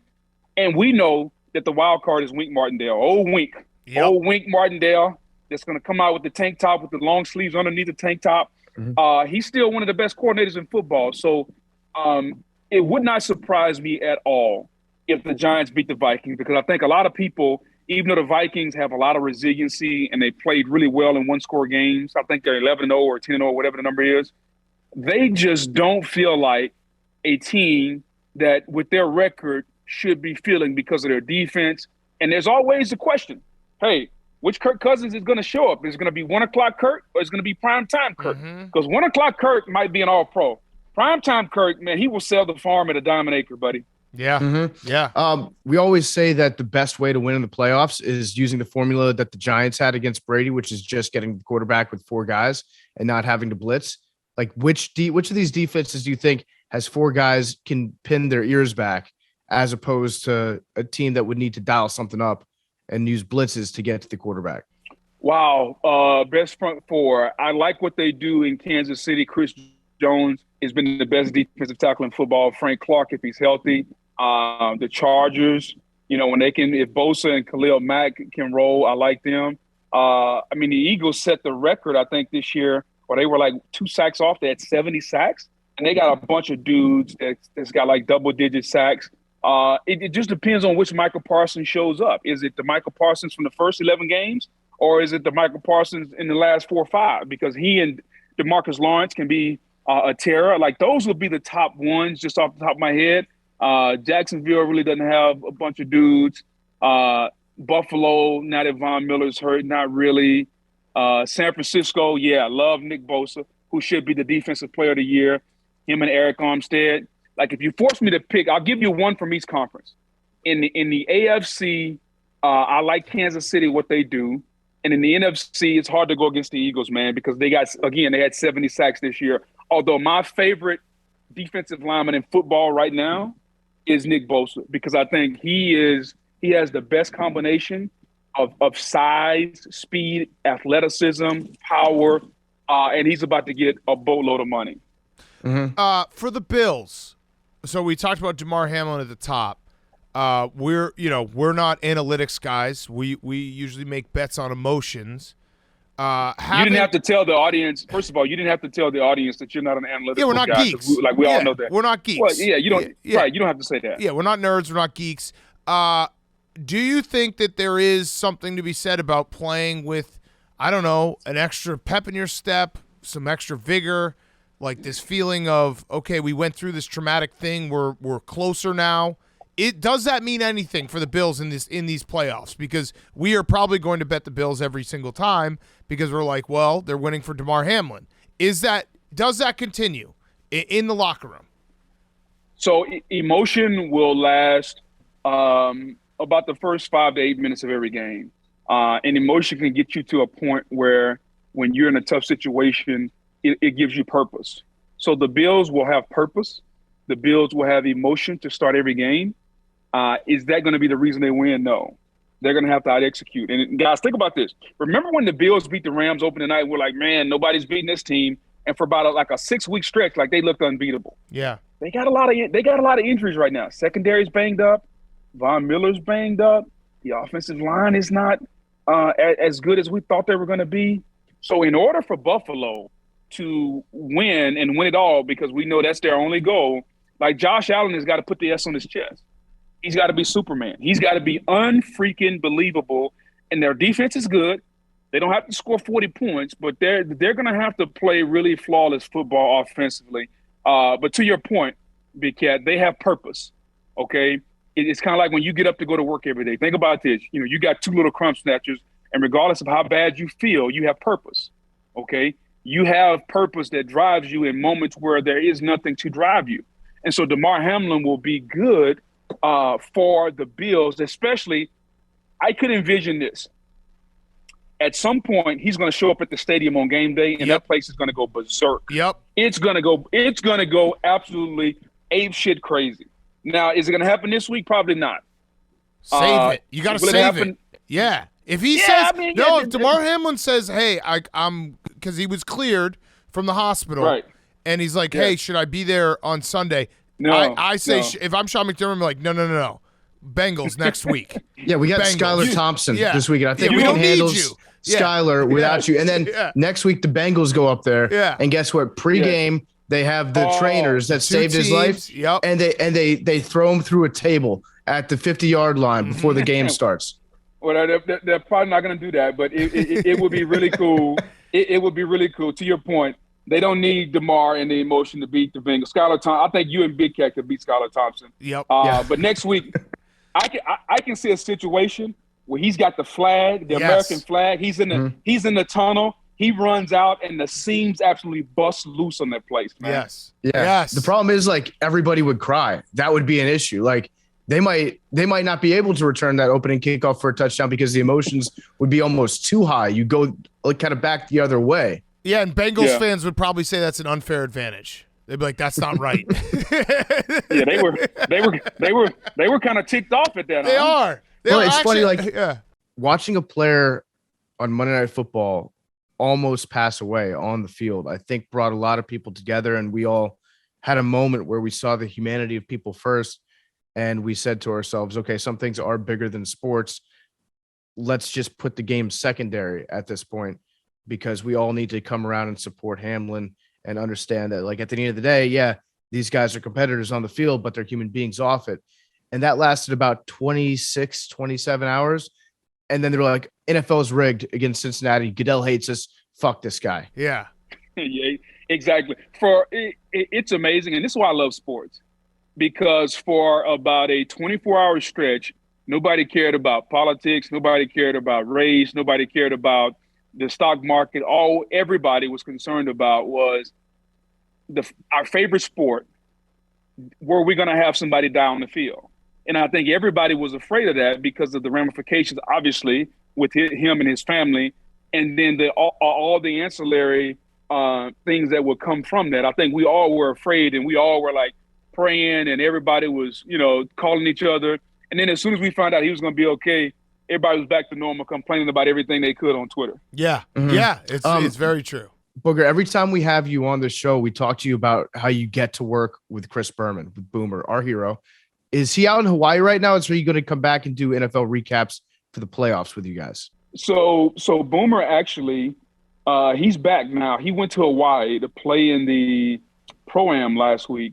He took a flight Monday morning, flew to Hawaii, played in the Pro-Am, flew back to LA, and then back to Connecticut to do the show with me last Sunday night. And he played with Tony Finau. And all he would say is, I gave Tony just a couple of tips. And he just kind of left it at that. So Tony Finau didn't win, but Boomer gave him a couple of tips. Okay, I'm going to bet on Tony Finau next tournament then. But Yeah. I was wondering if you could put this in his ear. If you guys are doing the playoff recaps together, the Niners go out and they light up the Seattle Seahawks, or they light somebody up. Brock Purdy has a hell of a game. Just kind of let Boomer know.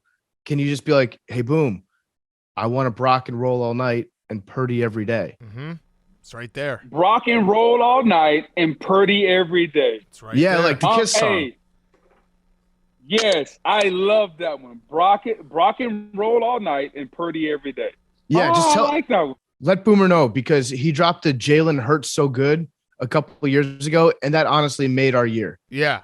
Or yeah, and if you want to get really spicy, just be like, hey, Boomer, if the Niners really put it on the Seahawks, be like, hey, the Niners rocked out with their Brock out. That's a little that one is not as good as the first one. Yeah. One. No, I know. It's riskier, but, see, yeah, you just well, feel it out. yeah, Feel it yeah. out. It's good. It's good. No, I'm not. I've already filled it out. It's like I learned a long time ago. Go with your first inclination, and as soon as I heard it, I was like, no. So I'm not even going to tell him that one. Okay, all right. I'll tell him that one next time I see him. All right, we didn't talk about Jaguars Chargers, so let's finish with that one. The question I have, the Chargers. So I know the old Bill Parcells, you are what your record says you are. They were a good team, not a great team this year. But is there something to be said for it feels like they've gotten a lot of guys back, the receivers. I saw Rashawn Slater's back in practicing. Can you have that, like, everyone's back at the right time, and whatever happened in the regular season doesn't really matter because you're a completely different team now starting in the playoffs? There's a reset button you can hit, but like the regular season matters. Like the Jaguars went out to LA and beat the Chargers by 28 points. Now, that was the game after Justin Herbert had hurt his ribs, so I give him a pass for that one. But the other 52 guys that lined up and played that day, they got their butts kicked. So there is confidence that you'll get from that. That's an intriguing game because the Jaguars didn't look good against Josh Dobbs last weekend. Trevor Lawrence seems to be ascending. Their defense is young. Their defense is athletic. But, who do you trust most, Justin Herbert or Trevor Lawrence? Right now, Justin Herbert.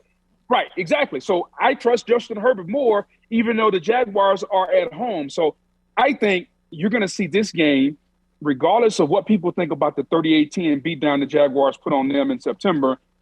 I don't know what the line is, but I'd be surprised if the Jaguars are favored in this game, and my pick will be the Chargers. Okay. Yeah, Chargers are favored by 2.5. Yep. And I'm in. I'm all in because they say that Justin Herbert's like a social media quarterback, Well, guess what? I love social media. I'm on social media all the time. So I guess I love Justin Herbert. I'm fully bought back in on the Chargers bullshit. I love it. Let's do it, baby. Yeah, we're charging up. Okay, Boog. Well, thank you as always. We will see you Super Bowl week. Good luck on Monday night. Does Dak stink? No, Dak doesn't stink. Dak's just going through a stretch. You know how sometimes you wake up on a couple of days a week and you're like, man, I just don't feel it. Like the coffee, even though you're drinking the same coffee out of the same cup, it doesn't taste the same. I think Dak has had a couple of days like that. Dak will be fine. I'm not concerned about Dak. I'm more concerned about the red lines on PFT's stomach than I am about Dak. Okay. That's fine. The red lines are completely normal. They're totally regular abs. Yeah. Yeah. Okay. It's just what you wouldn't know what an ab looks like. Yeah. See that? Yeah. See, that's what I'm concerned about, man. That's a six-pack, Booger. That line is a six-pack. And there's like a little bruise below it. I don't know what's going on down there. I have COVID. Okay, well that doesn't explain the bruising, but okay. We've all got different symptoms. Yeah. All right. Well, Booger, thank you as always. We love having you on, and we will see you Super Bowl. We got to catch up. Keep slamming those waters, Boog. Anytime, man. Thanks for having me, fellas. Okay, let's wrap up Fyre Fest of the week. By the way, just a show announcement. There's been some people who have been in my mentions asking for this. We're usually a little late. We will have our NBA preview with Ryan Russillo next week, just in time for the All-Star.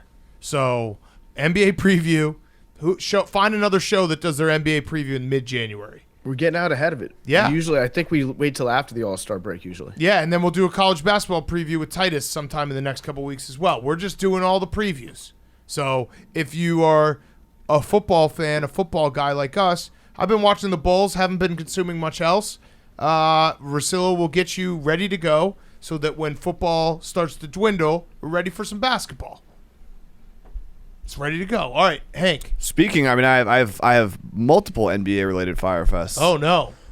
The first one is that for whatever reason, my cable company in the new year just decided to turn off my league pass, and I was trying to watch the Celtics game last night. You stopped paying for it. No. So I called. I'm like, hey, my league pass isn't working. What's going on? They're like, oh, well, you paid for it. It should be good. I'm like, well, I'm looking at the screen. It's not good. They're like, turn off your box, reset it. Should be good. Was not good. Haven't solved that yet. Still don't know what's going on. Talk to the people like, yeah, you're fine. We see it on your account. You should be seeing it, right? I'm like, no. So I don't. TBD on that one. Okay. My second one. A week ago, I watched the Nuggets absolutely smoke the Clippers in Thursday night TNT game. Did the classic, damn, the Nuggets are good. The Western Conference isn't that great this year. I'm going to bet them. And I thought I was betting them to – at first I was going to bet them to win the championship. And then right before I put it in, I stopped myself. I was like, they might be going against the Celtics. I don't want to do this. I'm just going to bet them to win the Western Conference. And I I put a big bet on that. The championship bet was still in my bet slip, so I actually have both now. And it's like a lot of money. So you have the Clippers to win. I had the Nuggets to win the Western Conference and the NBA championship for a lot. Love it. Like to the point where I was like, well, like on Sunday I was like, fuck. I didn't mean to leverage myself this much with both of these bets. So now I'm a nughead. You're a nughead. I love it. We're an official Nuggets. The Western Conference is trash. The Eastern Conference is stacked. We'll get to that with Russillo. Yeah, whoa, what are you trying to do, dude? You stepping on Russillo here? But that was so yeah, I'm stuck being a nughead. I hope they can win the Western Conference and I can just hedge out, but yeah. That's not so bad. Who cares? I love it. It was more like I didn't have as much ammo as I wanted for like real regular day-to-day bets. Yeah, for the Cowboys. Don't worry about it. That's an investment, Hank. Yeah. You'll probably be able to take out a loan against that bet in just a couple months once the Nugs go on a little run here. Are they the 1 seed right now? Yeah, I think so. Well, we shouldn't step on Russillo. We'll just say, yeah, sure.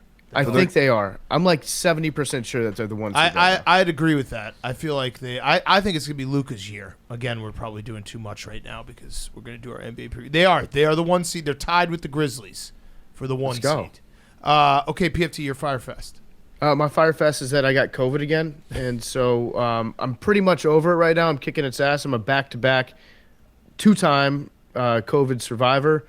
I'm about to make it a dynasty. This would be my 3rd COVID survival in 2 years, which I believe puts my body in a dynasty against the coronavirus. So I'm feeling pretty good right now. But I do think I think that COVID brain is real, because 2 days ago I couldn't remember who Sean McVay was. I spent about 5 minutes in my head, because you're a football guy. You just start thinking of different football scenarios for this offseason. I was wondering what the Rams were going to do for their head coach next year if their head coach doesn't return. And I just sat there and I was like, wait, what's the name of the Rams head coach? And for about 2.5 minutes, I just sat, and then I started to sweat and panic, because I'm like, holy shit. Like, we talk about this guy all the time. He's like one of the probably top 200 people whose names I say in the world, I would imagine. And I just couldn't remember Sean McVay's name for about like 2.5 minutes. I had to Google coach of the Rams. Oh, no. Jesus. This So- is like when I forget my password. Yeah, I'm like, I don't know if I'm panicking about it, and that's what made me like forget it even more. If I just calmed down, I probably would have been able to remember it. But if I get anything wrong, if I said anything on today's show that I was just explicitly incorrect about, like if Brandon Staley doesn't coach like a normal coach this weekend, just chalk it up to COVID brain, because I actually think it's a real thing. I think I'm starting to forget stuff. Yeah. Okay, so if we get our picks wrong, then Jake still has to go to Kansas City. Yeah, Yeah. only Jake. Only Jake. What were you going to say, Billy? Could you see his face? Yeah. Oh yeah. So that I was trying to think of what his name was. So I closed my eyes and I was like, he's got the gel and the stupid beard. Who's the short coach with the stupid beard, Matt always LaFleur. shirtless? And no, Oh. I you know what I said? I was like, I think his name's Colin. He seems like a Colin. That happens to me all the time. He does kind of have a Colin vibe. He's got Colin vibes to him for sure, but like you can understand that would send you into a certain level of panic. Yeah. That I'm losing part of my brain. That happens to you, Billy? Well, I can literally remember everything about a person, what they look like recite their stats if they're a player, but just forget And just their to name. be clear, you did get vaccinated, right? Yeah. Oh, no. That might be why. Yeah. Shit. Ask me to name any coach in the NFL. Just name a team. Houston Texans. Nobody. They don't have anybody. Nice. You nailed it. Yeah, got it. Chicago Bears. Eberflus. Yep. Wait, is it Matt Eberflus? Yeah, you're crushing this. Vikings. Okay. Kevin O'Connell. KOC. Yeah. Jets. Salah. Salah. Robert Salah. Okay, I'm good. I'm No, good. you're But good. If anything, if I have like a brain fart like that, just know that it's COVID and be nice to me. Okay, that's fair. My Fyre Fest is I just keep getting owned by my son. I usually my Fyre Fests are about my kids because that's the majority of my time is spent outside of work. Is just being a dad, and I do get a lot of people like hitting me up after I talk about my kids, so I appreciate that because I feel like they're going through the same things. I told you guys this story. I have two. One is I was walking on Friday night with him and Stella, and we saw Francis, our coworker who lives in my neighborhood, on the street, and did a little hello. And after we left, my son asked me, he's like, "Who is that, Dad?" And I was like, "Oh, that's my friend Francis." And he just deadpan was like, "You don't have friends." So that hurt pretty bad. And then the other one was we walked out of the bodega the other day. It was probably a week or two ago. And there's a guy, I don't know if he's homeless, but I see him all the time. Like, we have a rapport. Sometimes I'll give him a few bucks.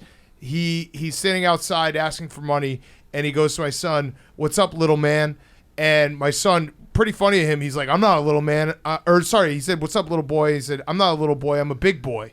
And then he pointed to me, he's like, "He's a big man." And I was like, God fucking damn it. Like, that's a fat joke. So I don't have a response to any of these things. He's just like at that age now, 3.5, a little older than that, where he's just like, the worst part is I don't think 3.5-year-olds know humor. They just speak facts. So when he speaks facts, they hurt so much more because he's just speaking factual statements, and they're always true, and they hurt my feelings because there's no like, "Oh, I was just busting your balls." Like, no, you don't have any friends. So yeah, just been getting owned. Kids are very funny that way. I was actually having this conversation the other day, walking through the airport. At what point, when you talk to a kid, do you switch from calling him little man to big man? Because I feel like if there's like a 6 or 7-year-old, I'll be like, "What's up, big man?" If they're like a friend's son. because at that point they don't want to be called little anymore. But you're saying that your son, who's like 3, Yeah, 3.5. at that 3.5, at that age, he's no longer like he sees little as being an insult. Yeah, he's not a man yet. He's a little. He doesn't like little boy. He's a big boy. Okay, Yeah. okay, a big boy at 3.5. Yeah. And then I would say like you switch over to big man. Yeah. At like 6 or 7. Yeah. Isn't it little man and big boy interchangeable? What do you mean? You think of Because the atomic man versus bombs. boy. Great point. What do you mean? Isn't it big boy? What's up, big boy? And then it's They little offset man. little They man and offset. big boy. Oh off yeah, of each yeah. other. You're right. Yeah. That's Yeah. the transition phase. Yeah. Yeah. And I've just been big man. And I I should just said just- it to my face. Then I should rebrand to big boy. Yeah. Yeah, you are a big boy. I'm a You're big boy. a very big boy. You're a Yeah, I great like eater. that. You're a big boy. Big boy. Okay, Billy, you're Fyre Fest. I got triggered on Twitter. Oh no. So- Pit bulls. Yeah. Yeah. So you're okay with that 7-year-old dying? No. Oh. No. Just there was a bunch of people saying let's ban pit bulls, and it's a logic that they apply to other things. This certain group of people on Twitter that they don't apply to pit bulls, and it pissed me off because it just doesn't make sense. Yeah, I saw you tweeting about it. I was like, this is one that you can't win. Yeah. You like because Getting serious on Twitter in general is pretty much never. Yeah, it sucks. It really Never does. smart. Yeah, Yeah. it sucks. Also, just both sides of that argument are just the most annoying people to deal with, and the people that are huge Pitbull fans on Twitter are actually, I think they're more ridiculous to deal with. They call themselves like they're trying to rebrand Pitbulls to being Pibbles.